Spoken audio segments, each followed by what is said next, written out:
For billions of years, life on the planet Earth has evolved with about 12 hours of light and 12 hours of dark.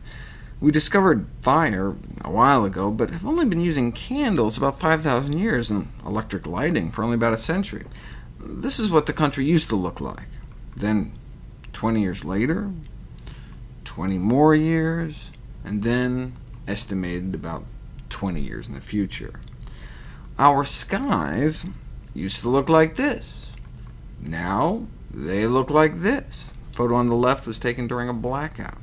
These days, this is the only Milky Way our children will likely ever see.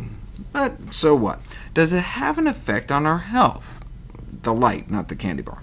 Let's find out. You may have heard that light at night increases breast cancer risk. Is this fact or fiction? Well, 2 reviews were published last year assessing the existing evidence. Electric light causes cancer. Surely you're joking. Well, let's look at the evidence. Smack dab in the middle of your brain is the pineal gland, the so-called third eye, and it's got only one function: produce melatonin in the dark. It's hooked up to our eyes, and at dawn, the gland shut down.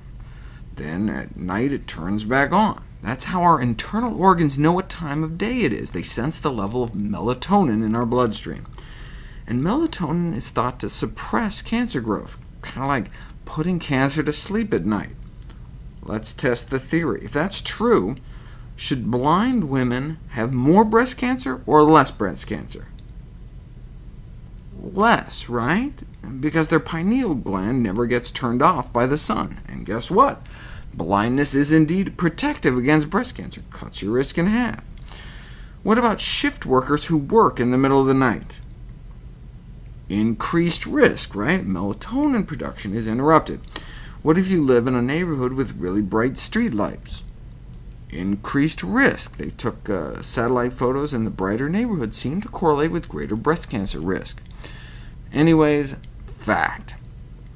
But what does this have to do with nutrition? Well, last year, for the first time ever, melatonin levels and food choices were studied. The Harvard Nurses study found 2 foods significantly associated with melatonin suppression, like a bright light at night, which is bad.